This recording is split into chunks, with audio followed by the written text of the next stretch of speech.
check if I'm live.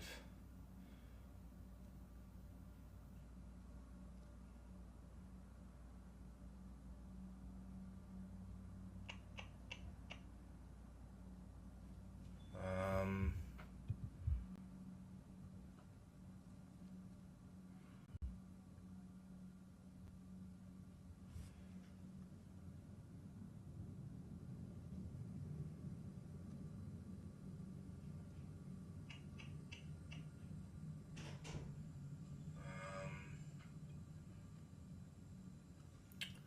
okay, yep, I am. I am live, so we're good.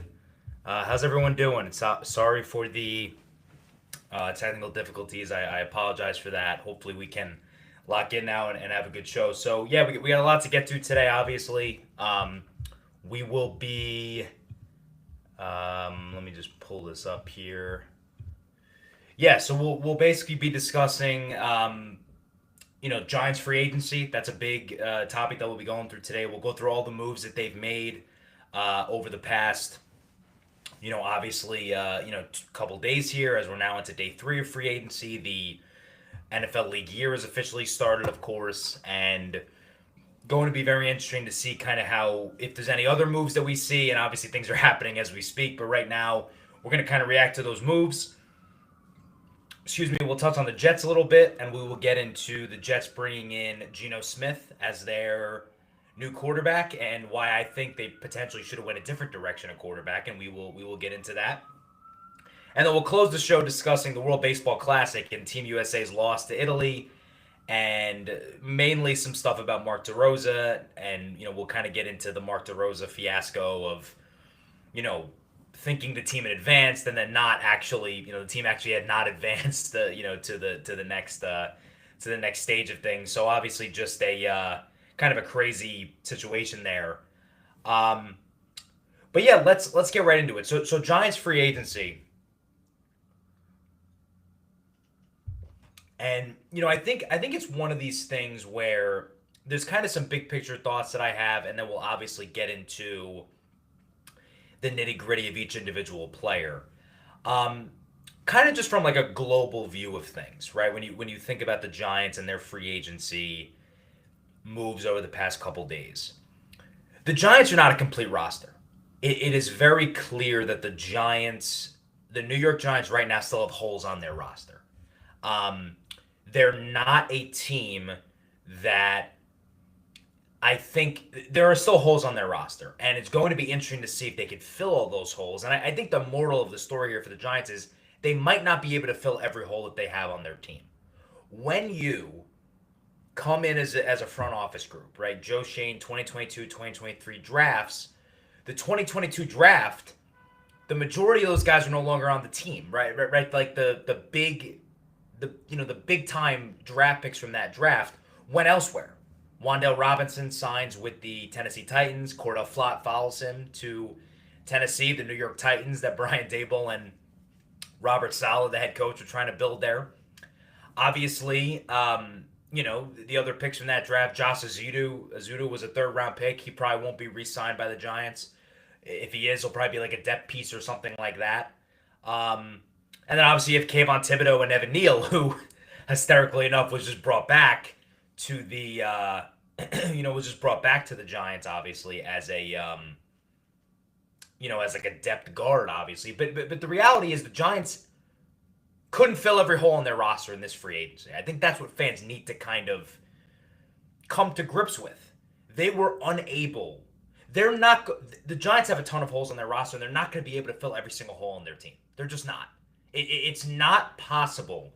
It's not possible for the Giants to fill every hole in their roster. Um,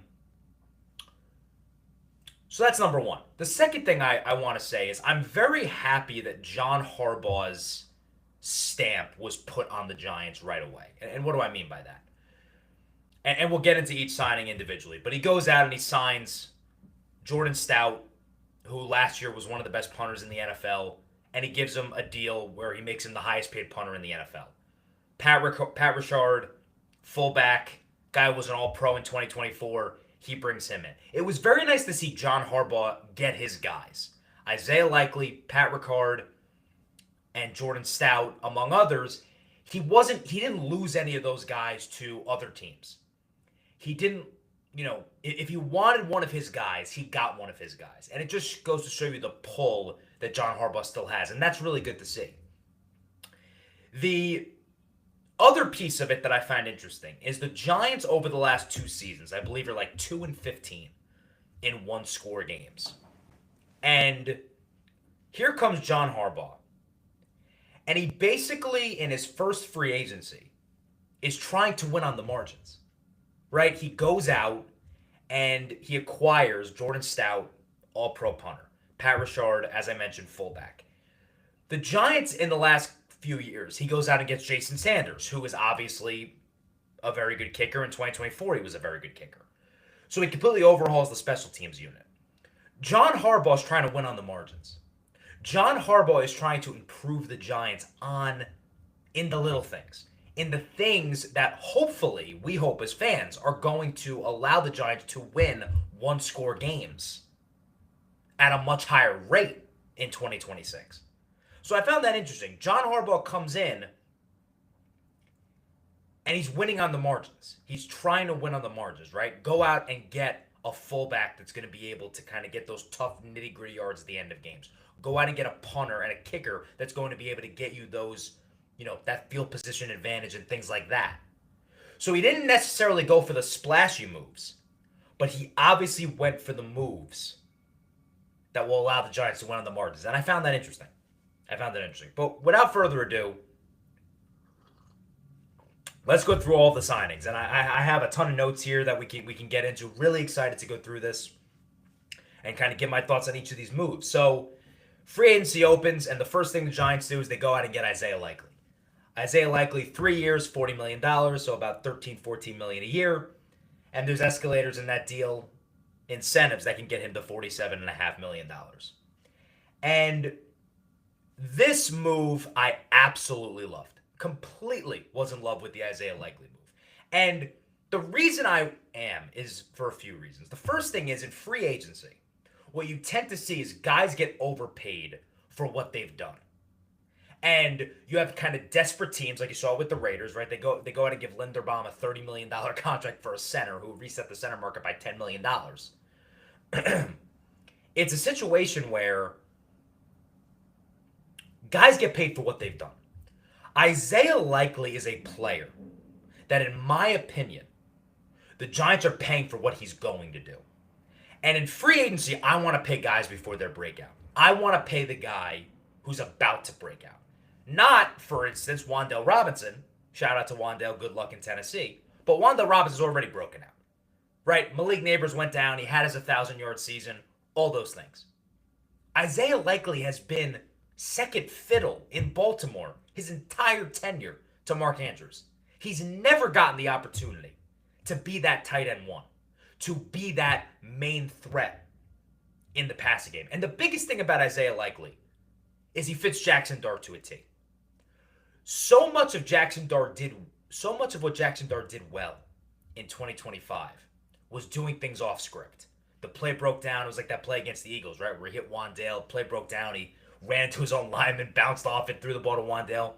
Wan'Dale took it for a touchdown. He thrives off script. Isaiah Likely comes from playing with a quarterback in Lamar Jackson, who also thrived off script. And Likely was extremely good in Baltimore at when the play broke down and Lamar started to roll out and started to kind of break contain of the pocket.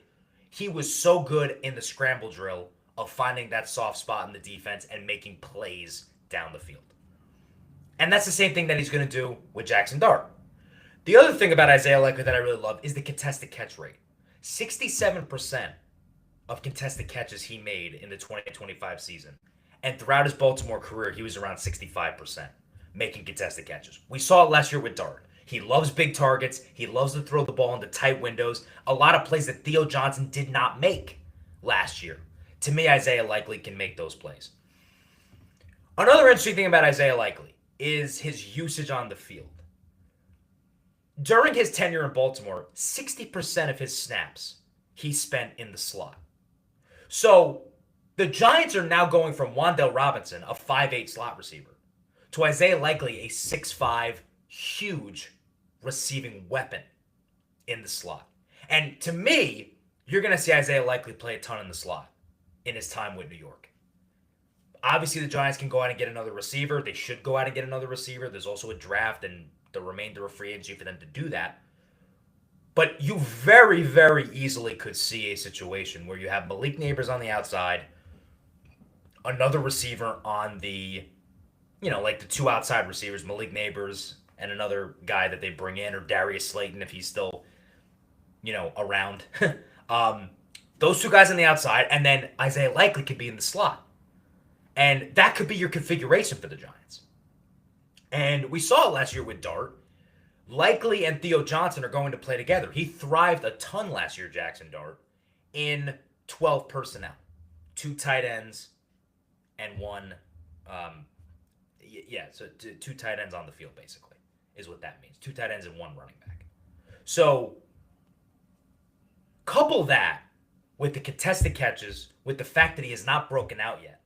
I just absolutely think Isaiah Likely is going to boom in New York. I think that you're going to see such a better player than you saw in Baltimore, because I think you saw a good player in Baltimore, but he just didn't have an opportunity to thrive. He didn't play enough snaps. He didn't have enough targets, all those things. And I think now you're going to see an opportunity for him to thrive in New York, and I can't wait to see it.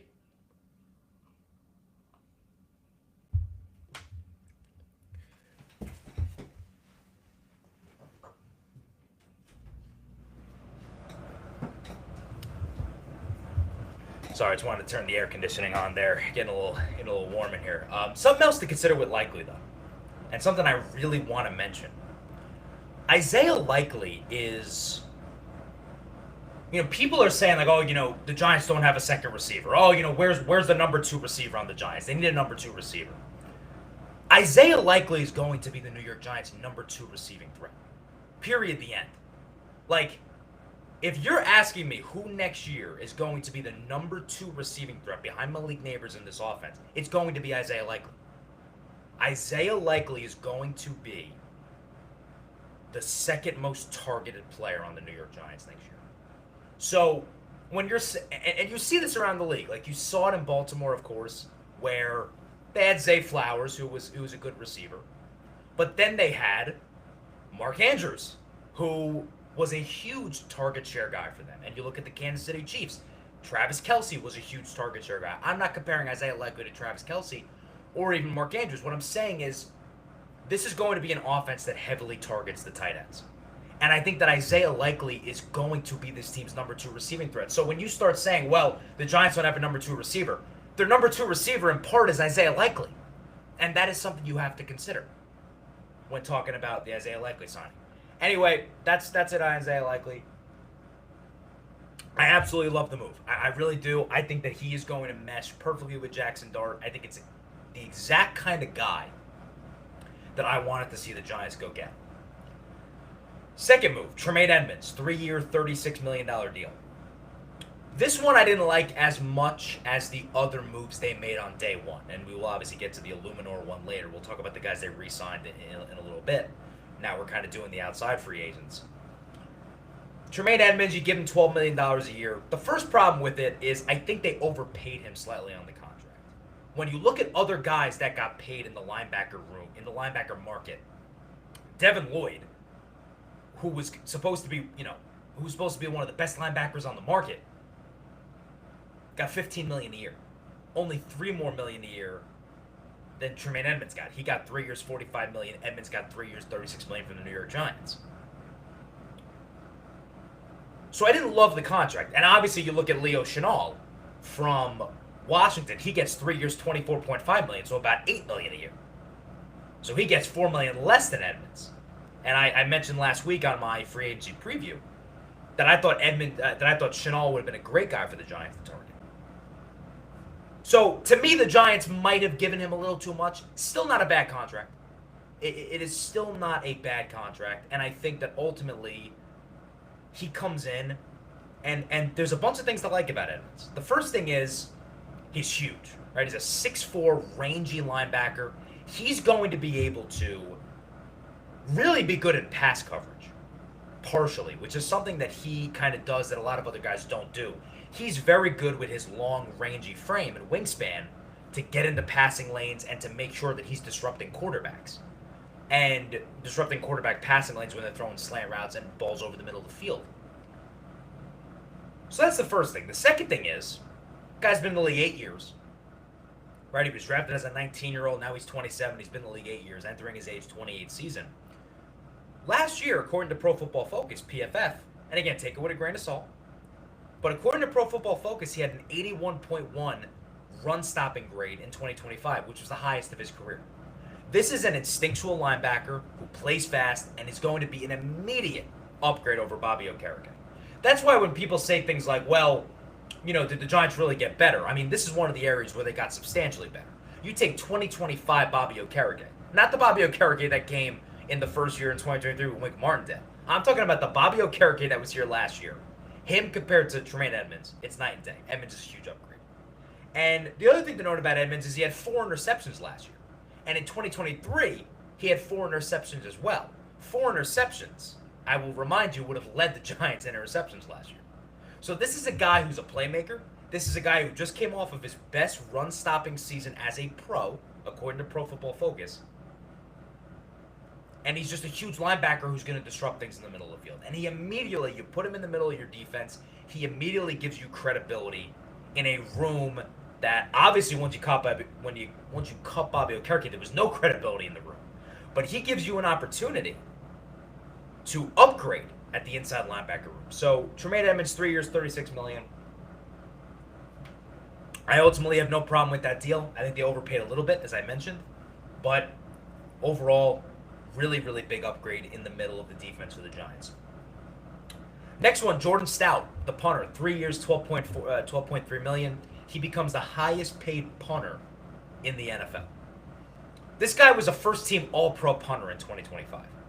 The Giants go from Jamie Gilliam, who was a liability throughout much of his time in New York, to Jordan Stout, who last year was the best punter in the league, according to the All-Pro vote. And an amazing stat with Stout, last year the Giants were 30th in yards per punt as a team. So Gilliam obviously didn't kick all the games. I think someone else maybe kicked like 1 or 2 games that Gilliam missed last year. But the Giants were 30th in yards per punt. Jordan Stout last year was 4th in the NFL. So the Giants go from one of the worst punters in the league to one of the best punters in the league. I really like the move. Again, I'm not going to go crazy here over a punter. It's a punter. It's not a guy who necessarily is gonna change the trajectory of the Giants. But again, 2-15 in one-score games over the past 2 years. If the Giants are able to close that gap and start to win some of these one-score games, part of it is going to be special teams. And they now have the best punter in the NFL. The next guy is Greg Newsome, the corner from he was drafted by Cleveland and then he got traded to the Jaguars last year. 1 year, $8 million deal with incentives to go up to $10 million. I believe there's only like $3 million guaranteed in this contract, but he did get $8 million average annual value. Listen, he was the 26th overall pick in the 2021 NFL draft, so he's a very talented corner. And to me, this is a high upside play. Like, this is the Giants saying, really good, really talented corner, was really good early in his career. The 2023 time frame really was a guy who a lot of people in Cleveland loved, a guy who was on the rise as a corner. And then, a little bit of a down year in 2024, he gets traded to the Jacksonville Jaguars, and he wasn't really a scheme fit in Jacksonville with their zone-heavy scheme that was employed by their defensive coordinator, Anthony Campanile. And he comes here to New York and Denard Wilson's defense, which is going to be, as we know, a man-press, a man-heavy defense. And to me, the Giants are betting on Greg Newsome fits better into this defense than he did the Jacksonville defense. Now, again, I'm going to be honest with you. If Greg Newsome is the Giants' starting cornerback next year, across from Paulson Adebo, that's a problem. He can't be the Giants' starting quarterback next year. The Giants next year need to bring in, whether it's through the draft or the remainder of free agency, they need to bring in another corner. And they need to bring in another corner who's capable of starting. Because right now, once again, you're one injury away from having to go to Deonte Banks at corner. And no one wants to see that. Right? So, Greg Newsome, I like it. It's an upside play. I like him more as cornerback 3 than cornerback 2. That is what I would say related to Greg Newsome.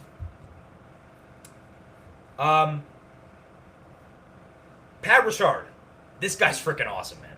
I mean, 2 years, $7.63 million, and the reason why it's a little bit of a weird number is because he became the highest paid fullback. I think the other highest guy was like 3.7 million, so now he's making 3.8 million, like something like that. That's why it's a little bit of a weird number. But 2 years, 7.63 million. This guy's a weapon in the run game. Like, him and Scadaboo is going to be electric to watch. Really going to be electric to watch. Some advanced numbers on Richard.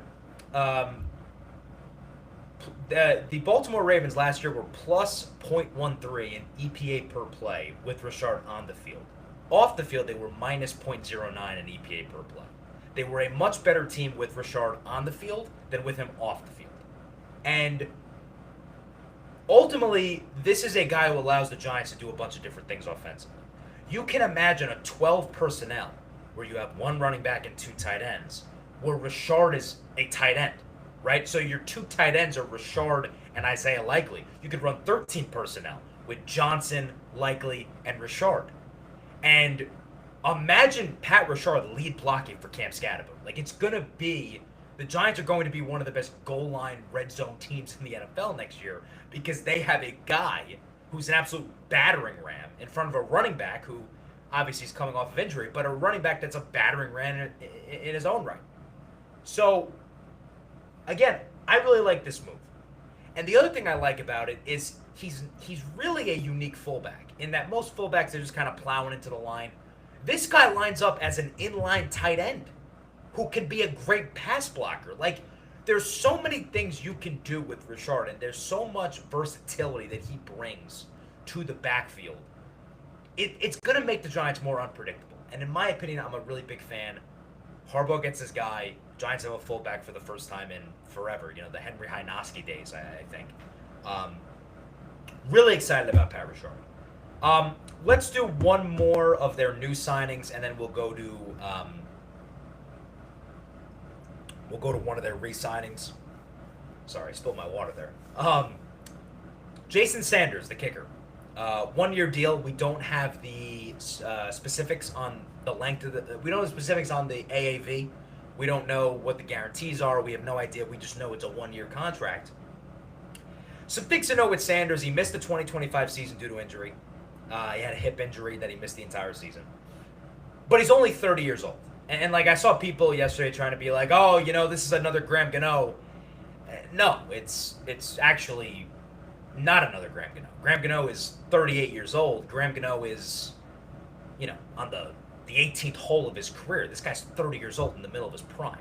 So, yeah, he's got to be healthy. And if he's not healthy in August, I trust John Harbaugh is not going to pull a Joe Shane and Brian Daboll and trot out an injured kicker. Right, but Jason Sanders, he's a former All-Pro kicker, right? In 2020, I believe he was an All-Pro.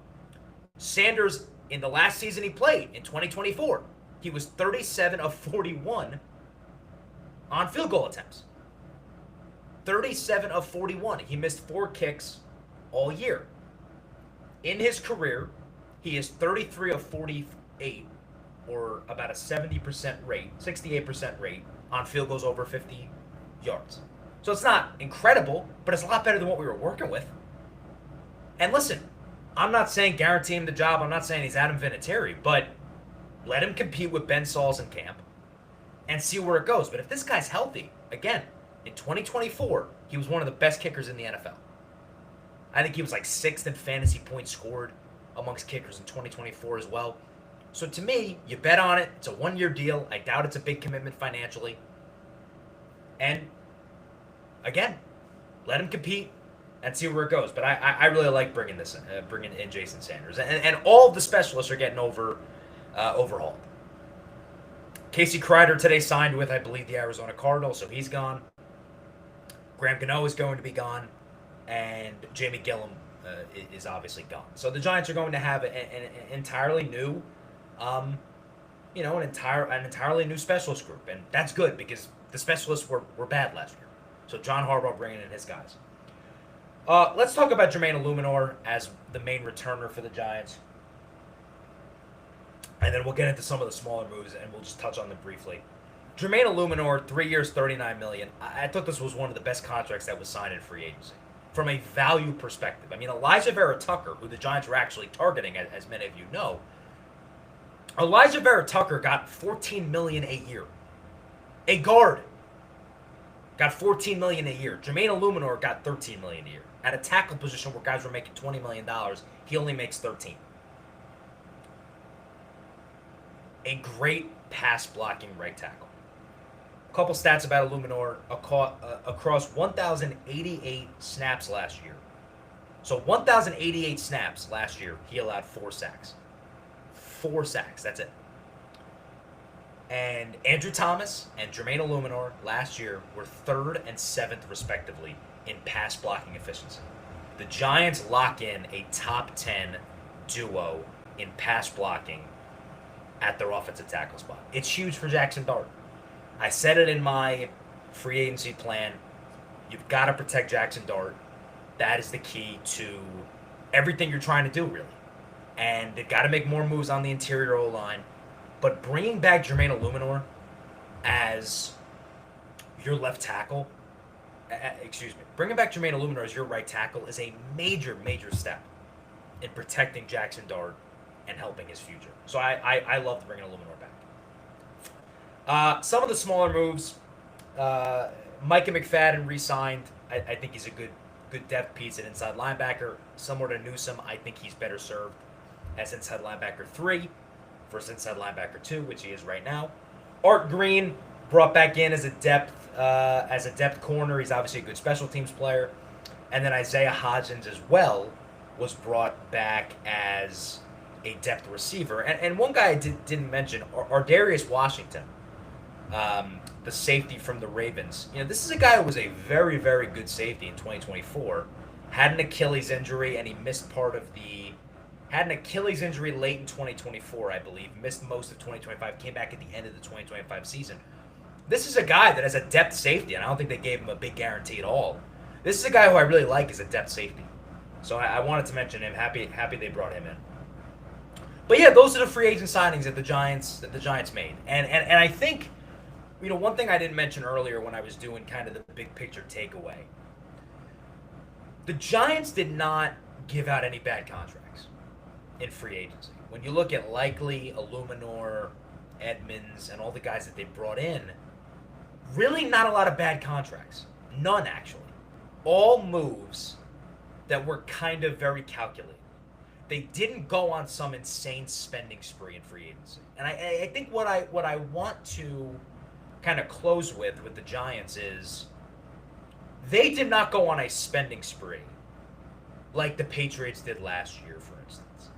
And because of that, that might not lead to a Super Bowl, from 4 wins to a Super Bowl type turnaround in year 1 under John Harbaugh. But what they're doing, I think, is they're being responsible financially. And they're not giving out contracts that are going to hurt the Giants on the back end. And I think that John Harbaugh, I think, is trying to build a sustainable winner. I don't think John Harbaugh's coming here saying, quick fix, pay everybody, overpay everybody, let's try to do it all in year 1, and then who cares about the future? I think he wants to build a team that is kind of going to just be consistent.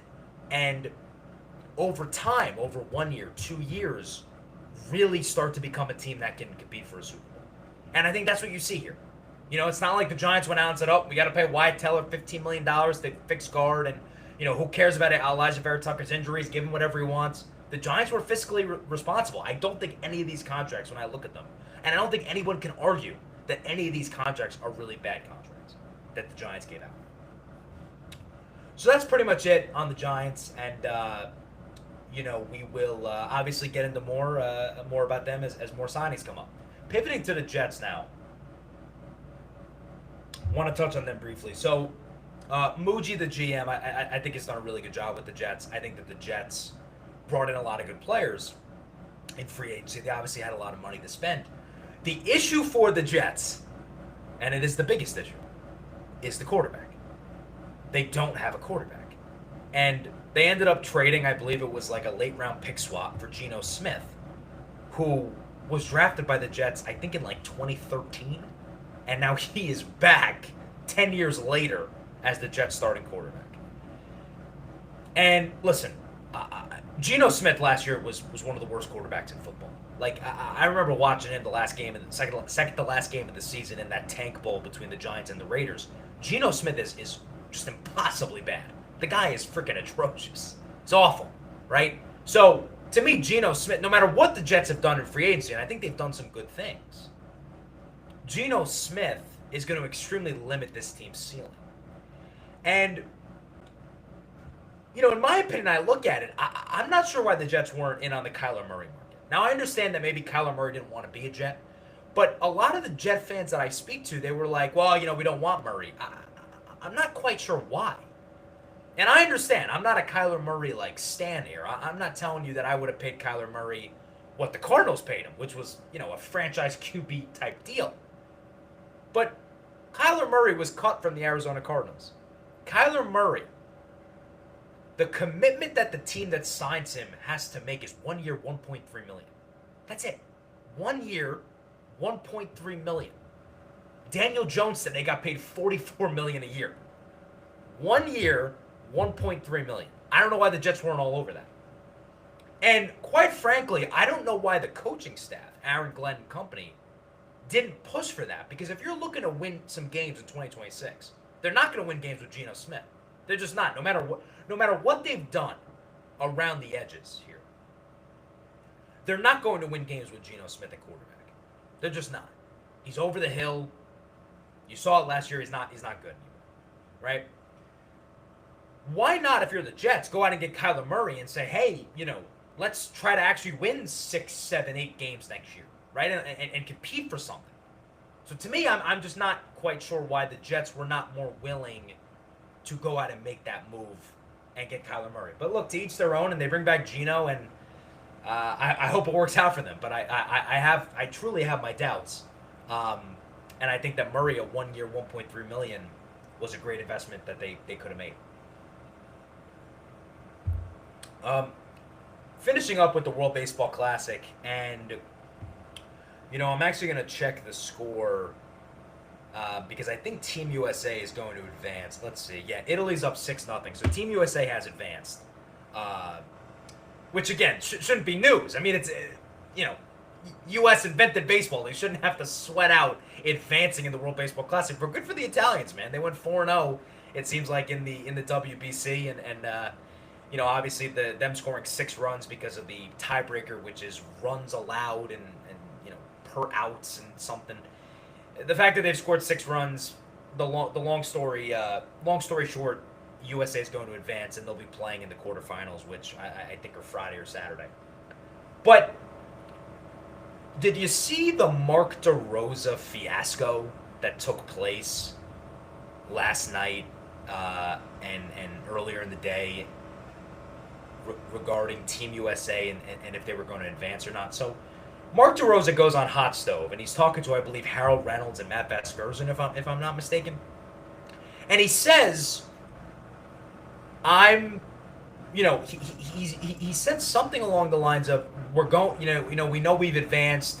We still want to win this game, but we know we've advanced, so we're going to give some guys some day off, some guys some days off. We're going to get some guys off their feet or whatever. He says all that stuff. And then it becomes very evident that actually, no, you haven't advanced. And they lose that game to Italy. And, you know, if not for Italy winning this game today against Mexico, which it looks like they're going to do, Team USA would not advance out of pool play in the World Baseball Classic. Forget losing in the quarters, forget losing in the semis, forget losing in the championship. Pool play, they wouldn't have gotten out of it. And this is, again, and I tweeted this yesterday, I don't understand. Team USA just does not care about the World Baseball Classic. And look, the players on the field that are competing in the World Baseball Classic, these guys are trying. These guys want it, and they're representing their country, and they're, I think they're really taking it seriously, the players.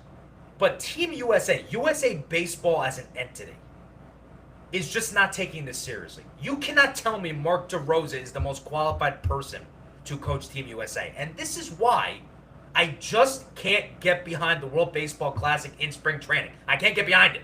I can't do it. There are 30 managers right now in the Cactus and Grapefruit Leagues. Many of them American-born managers. Great managers.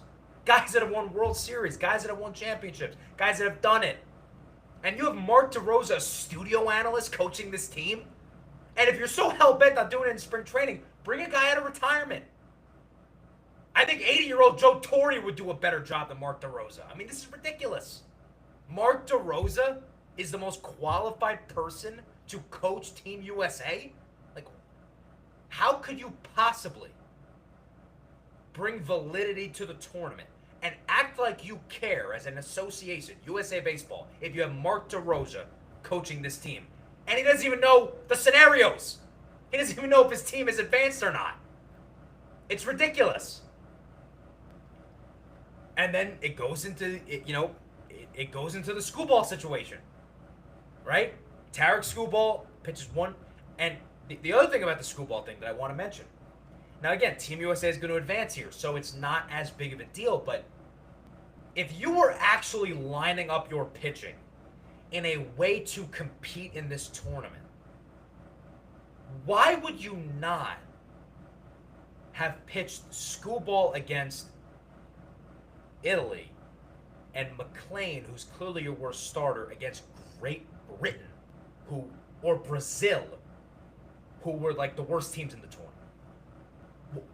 Again, if you're trying to win and you're not trying to placate MLB managers who and Scott Boris's of the world who are in Mark DeRosa's ear like, hey, you got to actually do this. Hey, you got to actually do that.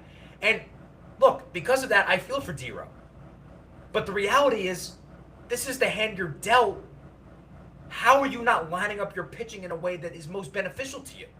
The fact that McLean started that game last night and then they've got Ryan Yarborough pitching in the middle innings of a game that could have eliminated them. It just doesn't make any sense. And listen, the Skubal thing to me is insane. Like, to me, you either do it or you don't do it. That's just my opinion. And, I understand there's other things at play here, like agents and contract, but it's BS, man. Like, just either, if that is a concern for you as a player, it's a concern that it's your contract year, you're about to get a $500 million payday, then don't participate in the tournament. That's my opinion on it. Why do you have to put yourself in there for a start and then leave in the middle of it? It's just, it literally devalues the meaning of the tournament so much. When you have one of the best pitchers in the world, probably a top 2 pitcher in the world, leaving the tournament in the middle of it.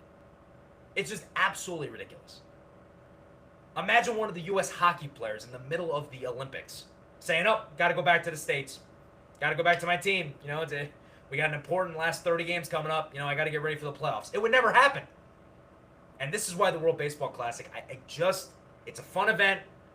And a lot of other countries, it means the world to them. You heard Francisco Cervelli say it's one of the best days of his life that he was able to win that game against Team USA. But the reality is, USA Baseball, until USA Baseball actually shows that they care about this event, with the players that they get and the managers that they select, it's gonna not have as much value as it could have in the U.S. That's the reality. So that is the show for today. Thank you all for joining. Really, really appreciate it. If you're watching on YouTube, leave a like on the video. It really helps us out. And subscribe to the channel if you haven't. Really excited for next week. Hopefully we get the Twitter malfunction worked out. But we'll be interviewing Bobby Malone from Yankees Twitter. Great guy and really knowledgeable about the Yankees. And we will be speaking to him next week. Doing our Yankee preview because we're less than 2 weeks away from the start of the Major League Baseball season. So really excited for that. So make sure to tune in for that next week. Until then, have a good rest of your week, and I will see you again soon.